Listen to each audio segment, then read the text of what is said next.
وبرکاتہ. سبحان اللہ و بحمدہ عدد خلقہ و رضا نفسہ و زینت عرشہ و مداد کلماتہ. الحمدللہ وکفی و سلام علی عبادہ الذین اصطفی. اشہد ان لا الہ الا اللہ و اشہد ان محمدا عبدہ و رسولہ. اللہم صل علی محمد و علی آل محمد کما صلیت علی ابراہیم و علی آل ابراہیم انک حمید مجید. اللہم بارک علی محمد و علی آل محمد کما بارکت علی اعوذ باللہ من الشیطان الرجیم. بسم اللہ الرحمن الرحیم. رب اشرح لی صدری ویسر لی امری واحلل عقدۃ من لسانی یفقہوا قولی. اللہم فقہنا فی الدین. اللہم الہمنا رشدنا واعصمنا من شرور انفسنا یا رب العالمین. جی، سورۃ المائدہ ہم نے کل سٹارٹ کر دی تھی، جو کہ مصحف میں 5ویں نمبر کی سورت ہے. اور اس کے بارے میں ایک تو میں نے آپ کو یہ بتایا تھا کہ یہ مدنی صورت ہے. تھوڑا سا اس کا بیک گراؤنڈ بھی میں نے آپ کو بتا دیا تھا.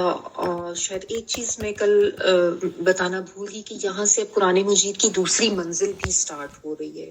قرآن مجید کو ابتدائی طور پہ نا، یعنی صحابہ کرام کے زمانے میں جو ابتدائی اس کی ڈسٹریبیوشن کی گئی تھی وہ منازل میں کی گئی تھی. 7 منازل، جس میں سورۃ النساء تک پہلی منزل ہے اور اس کے بعد یہاں سے دوسری منزل سٹارٹ ہوتی ہے. تو جنہوں نے اس کو ایک ہفتے میں کمپلیٹ کرنا ہوتا تھا وہ پھر منزل ایک دن کی بھی کر کے تو اس کو پھر کمپلیٹ کرتے تھے.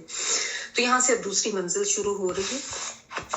لیکن وہ جو مکی مدنی صورتوں کی تقسیم کا پہلا گروپ جو انیشلی آپ کو بتایا تھا وہ ابھی چل رہا ہے، اور یہ بھی مدنی صورت ہے. اور اس میں میں نے آپ کو بتایا تھا کہ بیسیکلی حرام حلال کے حوالے سے بات ہے، جس میں کھانے پینے کے حرام حلال کے حوالے سے بھی ہے، کچھ دیگر معاملات بھی ہیں.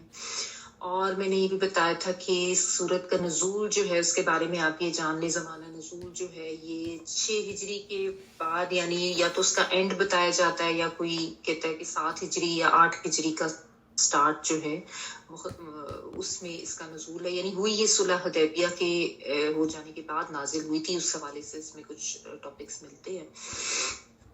اور لیکن ٹائم اب ایسا تھا کہ اب کافی حد تک اسلامی ریاست جو ہے وہ قائم ہو چکی تھی. ٹھیک ہے، تو اس کا جو بنیادی موضوع ہے وہ شریعت اسلامی کا نفاذ، یعنی اسلام میں جو شرعی اصول ہیں ان کا نفاذ. اس کا ابتدائی حصہ آپ سورۃ البقرہ میں بھی پڑھ چکے ہیں، کچھ حرام حلال کے حوالے سے اور کچھ عبادات کے حوالے سے. اس میں پھر اب زیادہ ڈیٹیلز آپ کو ملیں گی. اور یہ فائنل احکامات ہیں، جیسا کہ حضرت عائشہ رضی اللہ تعالیٰ عنہ نے بھی اس کے بارے میں بتایا تھا کہ جو اس میں حرام پاؤ اس کو حرام سمجھو، جو اس صورت میں حلال پاؤ اس کو حلال سمجھو. یعنی یہی حلال و حرام ہے. اس میں اب اینڈ قیامت تک کوئی تبدیلی ان احکامات میں نہیں ہے، یہ فائنل احکامات ہیں. ٹھیک ہے، اور جو ہم نے پہلی آیت کل کی تھی اس میں عہد و پیمان، وعدے، جو ذمہ داریاں ان سب کو پورا کرنے کے بارے میں کہا گیا، یا اور ایمان والوں کہہ کے خطاب کیا گیا. اور اس کے بعد پھر جو چوپائے جانور، گھاس کھانے والے جو ہیں ان کے حلال ہونے کا بھی پڑھا کہ وہ تمہارے اوپر حلال ہیں. الا ما یتلی علیکم، وہ آج ہم دیکھیں گے کہ کون سے ہیں ان میں سے جو کہ حلال نہیں ہوتے. اور اس میں ساتھ ہی بھی ہم نے دیکھ لیا کہ جو درندے وغیرہ ہیں، شیر چیتا وغیرہ، ہمیں اس کی ڈیٹیل میں یہ پتہ چل جاتا ہے نبی صلی اللہ علیہ وسلم کی حدیث سے بھی کہ وہ جو ہے وہ حرام ہے، وہ کھانے جائز نہیں ہے. اس کے علاوہ وہ پرندے بھی جو اپنی پنجوں سے اٹیک کرتے ہیں جانوروں پر اور جن کی چونچیں مڑی ہوئی ہوتی ہیں وہ بھی حرام ہے کھانا. ٹھیک ہے، پھر اس میں ایک چیز اور بھی بتائے گی کہ تم احرام کی حالت میں ہوگے تو تمہارے اوپر شکار جو ہے وہ حرام ہے. یعنی عام حالات میں تو کر سکتے ہو لیکن احرام کی حالت میں نہیں کر سکتے. اور اس میں ایک پوائنٹ یہ بھی ہے کہ احرام کی حالت میں اگر سمندری سفر ہے تو سمندر کا شکار جو ہے وہ کیا جا سکتا ہے، خشکی کا نہیں کیا جا سکتا، کیونکہ سمندری سفر کے دوران اور کوئی آپشنز ہوتی نہیں نا. تو وہ بھی آگے آپ پڑھ لیں گے، بہرحال یہاں پہ بھی آپ نوٹ کر لیں. اچھا، پھر یہ بتا دیا گیا کہ اللہ تعالیٰ جو بھی چاہتے ہیں وہ حکم دیتے ہیں، یعنی حرام اور حلال کا اصل اختیار صرف اور صرف اللہ سبحانہ تعالیٰ کے پاس ہے، وہی اس چیز کو ڈیسائیڈ کرتے ہیں، اور یہ اتھارٹی اللہ تعالیٰ نے اپنی طرف سے نبی صلی اللہ علیہ وآلہ وسلم کو جہاں جہاں دی، اس کی ڈیٹیلز و تفصیلات آپ صلی اللہ علیہ وآلہ وسلم نے ہمیں بتا دی، تو جو ہمیں ان سے پتہ چلتی ہیں وہ بھی اسی ضمن میں آ جاتا ہے، کیونکہ نبی صلی اللہ علیہ وآلہ وسلم جو بھی بات کہتے تھے اللہ تعالیٰ کے حکم کے مطابق ہی کہتے تھے، ٹھیک ہے۔ پھر سیکنڈ آیت ہم نے سٹارٹ کر دی تھی، جس میں یہ بتایا گیا کہ پھر ایمان والوں کو خطاب کر کے یہ کہا گیا کہ لا تحلوا شعائر اللہ، کہ تم اللہ کے شاعر جو ہیں ان کی حرمت پامال نہ کرو۔ حل کا مطلب ہوتا ہے گرا کھول دینا، حلال کر دینا، پابندی ہٹا دینا، گرا کھول دینا، یا جو ان کی عزت و تکریم رکھی گئی ہے اس کو پامال کر دینا، اس معنی میں بھی آتا ہے یہ، ٹھیک ہے۔ شاعر کا میں نے آپ کو بتایا تھا کہ شعیراتن کی جمع شعیراتن علامت کے لیے آتا ہے، جو کسی بھی طرح کی کوئی نشانی جو کسی مسلک کی ہو، کسی گروہ کی ہو، کسی انسٹیٹیوٹ کی ہو، یا کسی بھی طرح کی کوئی بھی علامت، جس طرح سلیب یا گرجے عیسائیوں کی علامت ہے، یا مندر یا بت ہندو مت کی علامت ہے، تو اسی طرح جو علامات دین اسلام کو ظاہر کرتی ہیں وہ اس شاعر اللہ کہلائیں گی، اور اس میں کچھ نے اس کو یہ رکھا کہ یہ تو چونکہ اس میں بات جو ہے حج عمرے کے اور احرام کے حوالے سے ہو رہی ہے، تو یہ اس سے مراد مناسک حج ہیں، یعنی جیسے بیت اللہ ہے، یا صفا مروہ ہے، یا احرام جو ہے، اس کی پابندیاں اور اس کی عزت و تکریم آ جاتی ہے۔ لیکن عمومی طور پہ مفسرین کا خیال یہی ہے کہ یہ ایک عمومی مفہوم اس سے نکلتا ہے، اور وہ یہی ہے کہ اس میں ان جنرل سب چیزیں جو اسلام کا شاعر ہیں، جس سے اسلام کی نشانی جو بنتے ہیں، جو بھی، چاہے آپ عام مساجد لے لیں یا دیگر کوئی بھی ایسی علامات، تو وہ سب اس میں آ جاتی ہیں، اور سب کی ہی عزت و تکریم جو ہے وہ ایک مسلمان کے لیے لازم ہے، ٹھیک ہے۔ اور اگر کوئی بھی کسی بھی مسلک یا مذہب سے تعلق رکھنے والا اپنے اس مذہب کی اگر اس علامت کی یا اس چیز کی تکریم یا عزت نہیں کرتا، تو اس کو باغی کہا جائے گا، کہ وہ جو ہے بغاوت کر رہا ہے اپنے جو بھی دین کے اصول ہیں۔ تو اسی طرح ہے کہ مسلمان بھی اگر شاعر اللہ کی تکریم یا عزت یا ان کی حرمت کا خیال نہیں رکھتے، تو وہ بھی یعنی اللہ تعالیٰ کے شاعر کو جو بتایا گیا اس کو ان حدود کو کراس کر رہے ہیں، ان کو پامال کر رہے ہیں، اور وہ بھی غلط ہے۔ تو اور احرام بھی ظاہر ہے اسی میں سے ہی ہے، اور اس میں بھی جو پابندیاں آتی ہیں، اگر انسان یہ کہتا ہے کہ میں ٹھیک ہے احرام تو پہن لیتا ہوں، عمرہ حج کر لیتا ہوں، لیکن میں پابندی کوئی نہیں لگاؤں گا اپنے اوپر، تو یہ بھی غلط بات ہے، ٹھیک ہے۔ جو پابندیاں لگائی گئی ہیں وہ اللہ تعالیٰ کی طرف سے دیے ہوئے قوانین ہیں، اور ان کو فالو کرنا ضروری ہے، ٹھیک ہے۔ تو تم بے حرمتی نہ کرو اللہ تعالیٰ کی نشانیوں کی، اور کس کی نہ کرو، ولا الشہر الحرام، شہر حرام جو میں نے آپ کو بتائے تھے کہ 4 مہینے جو ہے ان کو شہر الحرام کہا جاتا ہے، رجب، ذوالقعدہ، ذی الحجہ اور محرم، ان میں ان کی اپنی حرمت ہے۔ ان کی حرمت سے پہلے بھی عرب واقف تھے، تب بھی یہی تھا کہ اس میں کوئی جنگ و جدل، کوئی لڑائی جھگڑا، کوئی غلط کام نہیں کرنا، کیونکہ ذوالقعدہ، ذی الحجہ، محرم ان میں حج کے قافلے چلتے تھے، رجب میں عمرے کے قافلے چلتے تھے، تو بہت زیادہ سختی سے منع تھا کہ ایسے میں کوئی کسی قافلے پہ کوئی اٹیک کرنا، کیونکہ اس وقت یہ بہت زیادہ عام تھا لوٹ مار کرنا قافلوں کی، ٹھیک ہے۔ تو اسلام نے بھی ان مہینوں کی حرمت کو برقرار رکھا، ٹھیک ہے، کیونکہ ہمارا دین امن کا دین ہے، اور یہی یہاں پہ سبق دیا جا رہا ہے کہ جو شاعر اللہ ہے اس میں یہ حرام مہینے حرمت والے جو یہ بھی اس میں آ جاتے ہیں، تو ان کی بھی تم نے حرمت کو پامال نہیں کرنا۔ اور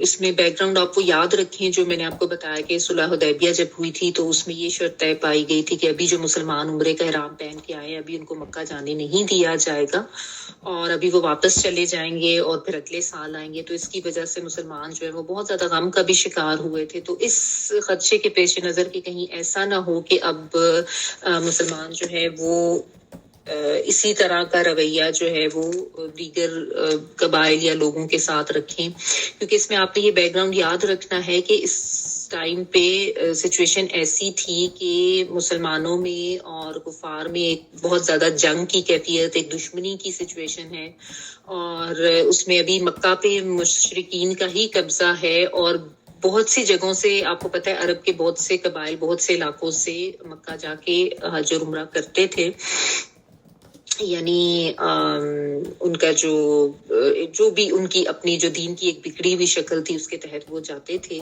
تو اور بہت سے چونکہ علاقے اب مسلمانوں نے فتح کر لی ہیں، اب ان کے انڈر کنٹرول آ چکے ہیں، اسلام اب کافی پھیل چکا ہے، اسلامی ریاست کافی بڑھ چکی ہے، تو یہ ان کو سمجھانا ضروری تھا کہ یہ نہ ہو کہ تمہارے انڈر کنٹرول علاقوں سے اگر ابھی کوئی قافلے گزرتے ہیں تو تم بھی ان کے ساتھ یہی کرو دشمنی میں آ کے، یا اس غم کی وجہ سے، یعنی تم ان سے کوئی بدلہ لینے والی سچویشن میں نہ آ جاؤ. جو بھی اللہ کے گھر جا رہا ہے، چاہے وہ کسی بھی طرح کی بگڑی ہوئی شکل ہی دین کی لے کے جا رہا ہے، تم نے ان کے ساتھ یہ کام نہیں کرنا. جو بھی شاعر اللہ ہے ان کا احترام کرنا تمہارے اوپر لازم ہے. اس میں پھر ہدی اور قلائد کا بھی ذکر کر دیا گیا. ہدی میں نے آپ کو بتایا تھا کہ وہ قربانی جو بیت اللہ بھیجی جاتی ہے، وہ خاص قربانی، اس کو ہدی کہا جاتا ہے. ہر قربانی کا جانور ہدی نہیں ہوتا. اور پھر ان کی نشانی یہ ہوتی تھی کہ ان کے گلے میں وہ ایک خاص قسم کا پٹا ڈال دیتے تھے، تو وہ بھی بتا دیا گیا کہ ان کا احترام بھی تمہارے اوپر لازم ہے. یہ نہ ہو کہ تم قافلوں پہ اٹیک کرو یا ان جانوروں کو جو ہے کسی قسم کا نقصان پہنچاؤ یا چھینو. جس طرح انسانوں کی تکریم ہے جو حج کے لیے جا رہے ہیں، اسی طرح ان جانوروں کی بھی تکریم ہے. کسی کے اوپر بھی تم نے جو ہے کسی کی حرمت کو پامال نہیں کرنا. ولا آمین البیت الحرام، اور جو بیت حرام کا قصد کرنے والے ہیں، یعنی بیت الحرام کا ارادہ کرنے کے لیے جو جا رہے ہیں، جو لوگ ہیں، ان کی بھی تم نے حرمت پامال نہیں کرنی ہے، ان کا بھی خیال رکھنا ہے، ان سے تعاون کرنا ہے، ان کو تنگ نہیں کرنا. اور اسی لیے آج بھی آپ نے دیکھا نا کہ حاجیوں کی خاص تکریم ہوتی ہے، کیونکہ اس کی تلقین قرآن مجید میں یہ یہاں پہ اسپیشلی آئی ہے نا، اس لیے لوگ خیال کرتے ہیں. اور یہ عربوں میں بھی رواج تھا کہ وہ حاجیوں کے لیے بہت زیادہ ہاسپٹیلٹی شو کرتے تھے. اور ہمارے دین میں بھی اس چیز کی جو ہے وہ تلقین کرتی گئی. اور ساتھ یہ بھی بتا دیا گیا کہ وہ تو اللہ کا فضل اور اللہ کی رضامندی حاصل کرنے کے لیے جا رہے ہیں نا، تو اس لیے ان کو تنگ نہ کرو. تو اس سے یہ بھی پتہ چلا کہ حج کا مقصد یا عمرے کا مقصد جو ہے وہ اللہ تعالیٰ کے فضل اور اللہ کی رضامندی کا حصول یہ ہونا چاہیے. ٹھیک ہے نا، یہ نہیں ہونا چاہیے کہ کوئی اس نیت سے جائے کہ میں واپس آؤں گا تو پھر اپنے نام کے ساتھ حاجی لکھوا لوں گا اور حاجی کہلوایا جاؤں گا تاکہ مجھے جو ہے یہ شہرت مل جائے کہ یہ تو جی حاجی صاحب ہے. یہ ایسی کوئی نیت، یعنی کوئی دنیاوی شہرت یا دنیاوی مقاصد کا حصول نہیں ذہن میں ہونا چاہیے. صرف اللہ کی رضامندی، صرف اللہ کا فضل حاصل کرنا، یہ انسان کو ذہن میں لے کے جانا چاہیے. وہاں پہ یہی مقصد ہونا چاہیے. ٹھیک ہے. اور جو لوگ اس طرح سے جا رہے ہیں ان کو کسی طرح سے تنگ کرنا ان کی حرمت پامال کرنے میں آتا ہے. چاہے وہ آج کل کی بھی کوئی آرگنائزرز ہیں، کوئی کمپنیز ہیں، کوئی انفرادی لیول پر کرتا ہے یا اجتماعی لیول پر ان کو تنگ کرتا ہے یا ان سے تعاون نہیں کرتا، تو وہ سب اسی حکم کے تحت آتا ہے کہ ان کو منع کیا گیا ہے کہ وہ اگر ایسا کرتے ہیں تو ان کی اللہ تعالیٰ کی طرف سے جو ان کی حرمت رکھی گئی ہے اس کو پامال کریں. ٹھیک ہے. اچھا، وَإِذَا حَلَلْتُمْ فَاصْطَادُوا، اگر تم حلال ہو جاؤ کہنے کا مطلب یہ ہے کہ احرام تم کھول دو. فَاصْطَادُوا، تو تم شکار کرو. سواد یا دال. اب احرام میں بھی جب انسان ہوتا ہے تو ظاہر ہے اس احرام کی، اس لباس کی بھی اپنی خاص ایک حرمت ہے. اس کے اوپر کچھ پابندیاں ہیں، کچھ گریں لگ جاتی ہیں انسان کے اوپر. اور وہ گرہیں یہی ہیں کہ جو چیزیں اللہ تعالیٰ نے بتا دی ہیں کہ اب یہ کام جو تم عام حالت میں کرتے تھے تم نے نہیں کرنے. ہیڈ شیپ نہیں کرنا، کوئی خوشبو والی چیز نہیں لگانی، اور بھی بہت سی پابندیاں ہیں. تو اگر ان کو انسان اپنے اوپر جائز قرار دیتا ہے اپنی ضد یا ہٹ دھرمی میں، تو یہ بھی غلط بات ہے. یہ اللہ تعالیٰ کے حکم عدولی ہے صاف، اور اللہ تعالیٰ کے سامنے بغاوت کا رویہ رکھنے کی بات ہے. اور اسی میں پھر ایک چیز شکار کی پابندی بھی لگائے گی کہ وہ بھی تم نے نہیں کرنا. آپ کو پتہ ہے کہ شکار وغیرہ ایک تو زمانے میں بہت زیادہ اہم ایک چیز تھی، لوگوں کی ذریعہ معاش بھی تھا، اور لوگوں کا کھانا پینا اور یہ چیزیں اسی پہ ڈیپینڈنٹ تھی. شکار وغیرہ بہت کامن تھا. تو جو شکار کرنے والے ہوتے نا، ان کو ایک وہ ٹیمپٹیشن بھی بہت زیادہ ہوتی ہے اور وہ اپنے آپ کو روک نہیں سکتے ہیں. ٹھیک ہے. تو لیکن یہاں پہ اس چیز سے منع کر دیا گیا تاکہ جو ان کا دھیان ہے وہ اللہ تعالیٰ کے لیے اور عبادت ان چیزوں کی طرف رہے کہ انہوں نے اللہ کا فضل حاصل کرنا ہے، عبادت کرنی ہے، ان کی جو نیت ہے وہ خراب نہ ہو، ان کا فوکس خراب نہ ہو، ٹھیک ہے. لیکن جب وہ احرام کھول دیتے ہیں تو اس کے بعد پھر ان کی پابندی ہٹ جاتی ہے. لیکن اس کا مطلب یہ نہیں ہے وَإِذَا حَلَلْتُمْ فَاصْطَادُوا کا مطلب یہ نہیں ہے کہ اب احرام کھولنے کے بعد ضروری ہر ایک نے جا کے شکار کرنا ہے. یہ ایک رخصت دی جا رہی ہے کہ احرام کھولنے کے بعد تم شکار کر سکتے ہو، ٹھیک ہے نا. اچھا لیکن حدود حرم میں پھر بھی منع ہے. اگر کوئی احرام میں نہیں بھی ہے نا تو حدود حرم میں نہیں ہے، وہ حدود حرم سے باہر ہی جا کے ہے، کیونکہ حرم کی اپنی جو پابندیاں ہیں وہ بہرحال رہتی ہیں. یہ بتایا کہ کوئی دشمنی چل رہی ہے، کوئی مخالفت چل رہی ہے نا، تو ظاہر ہے جب دشمنی ہوتی ہے تو وہ انسان کا عمل بھی اس کے مطابق ہی ہو جاتا ہے نا، کہ انسان ایک وہ بدلے والی کیفیت میں ہوتا ہے یا مقابلے کی کیفیت میں ہوتا ہے. اور جس طرح میں نے آپ کو بتایا جو صلح حدیبیہ کے مقام پر جو کچھ ہوا تھا اس کی وجہ سے مسلمان ایک تو شوق بھی بہت زیادہ تھے اور بہت گہرا صدمہ تھا ان کو. تو یہ نہ ہو کہ اب اس صدمے کا بدلہ لینے کے لیے یا وہ جو تمہیں روکا گیا تھا اس کا بدلہ لینے کے لیے تم بھی وہی عمل کرو جو کہ انہوں نے کیا تھا. یہ نہیں کرنا. تم نے ان کے ساتھ دشمنی میں آ کے یہ نہیں کرنا کہ اب ان کی کوئی قافلے اگر جا رہے ہیں حج عمرے کے لیے تو تم ان کو روکنا شروع کر دو، ٹھیک ہے. تو اس سے بھی دیکھیں یہ پتہ چلتا ہے کہ اسلام جو ہے وہ کتنا زیادہ امن کا دین ہے اور کتنا زیادہ اس میں عہد کی پابندی اور جو کوئی معاہدے ہو چکے ہیں، جو کانٹریکٹس ہو چکے ہیں، ان کی پابندی کا کتنا زیادہ شدت سے حکم دیا جاتا ہے کہ وہ پابندی کرنی ہے. چاہے تمہیں اب وہ چیز کرنا جائز بھی لگ رہی ہو کہ بھی تمہارے ساتھ جاتی ہوئی تو تم ان کے ساتھ جاتی کر لو، لیکن نہیں، جو کانٹریکٹس ہو چکے ان کی پابندی بہرحال اپنی جگہ پہ ضروری ہے. یعنی چاہے دشمنی بھی ہو تو اس میں بھی یہ بیلنس رکھنا ضروری ہے، ٹھیک ہے. اچھا تو یہ کہہ دیا گیا کہ تم نے ان کو مسجد حرام سے جانے سے نہیں روکنا، کہ ایسا کرو گے تو انتا تدو تم ان کے اوپر زیادتی کرو گے. عداوت سے ہی ہے یہ کہ تم حد سے بڑھو گے، تم غلط کام کرو گے، کیونکہ وہ اللہ کے لیے جا رہے ہیں، اپنی جو بھی ان کی دین کی جو بھی ان کے کانسیپٹس ہیں اس کے تحت وہ جا تو اللہ کی رضا کے حصول کے لیے رہے ہیں اور اللہ کا فضل حاصل کرنے کے لیے جا رہے ہیں. تو تمہارے اوپر قطعاً بھی یہ جائز نہیں ہے کہ تم ان کے ساتھ کسی قسم کی دشمنی کرو، الٹا ان کے ساتھ تم نے تعاون ہی کرنا ہے اور ان کے ساتھ تم نے اچھا سلوک کرنا ہے.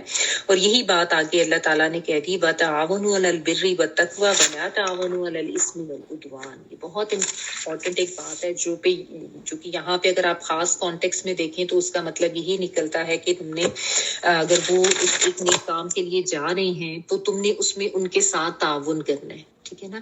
ان کو روکنا نہیں ہے، ان کے ساتھ کوئی دشمنی ذاتی نہیں کرنی.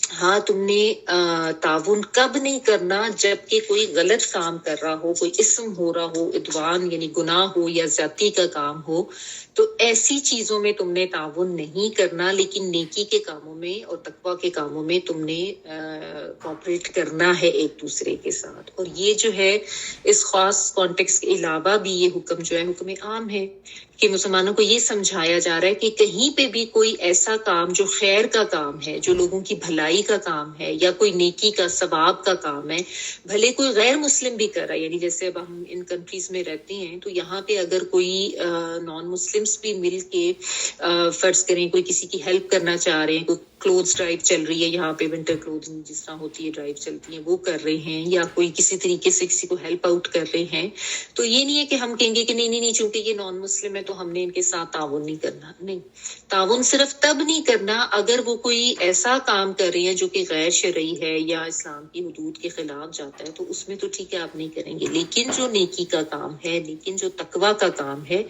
اس میں ضرور اب ان کے ساتھ تعاون کرنا ہے، جس طریقے سے بھی ہو سکتا ہے، چھوٹے طریقے سے، بڑے طریقے سے. کوئی چھوٹی نیکی ہے یا بڑی نیکی کی جو بر ہے نا، بر میں آپ پہلے بھی پڑھ چکے ہیں کہ چھوٹی بڑی خاص عام ہر طرح کی نیکی اس میں آ جاتی ہے. یہ نہیں کہ کوئی صرف بڑے بڑے نیکی کے کام ہوں گے تو آئیں گے، بر میں تو کوئی چھوٹی چھوٹی سی بھی چیز آ جاتی ہے. آپ کے کوئی نیبرز ہیں، آپ کے کوئی فرینڈز ہیں، آپ کے کوئی کلیگز ہیں، ان کو کسی بھی طرح کی ہیلپ کی چاہیے، کوئی مشورہ بھی چاہیے، ان کو کسی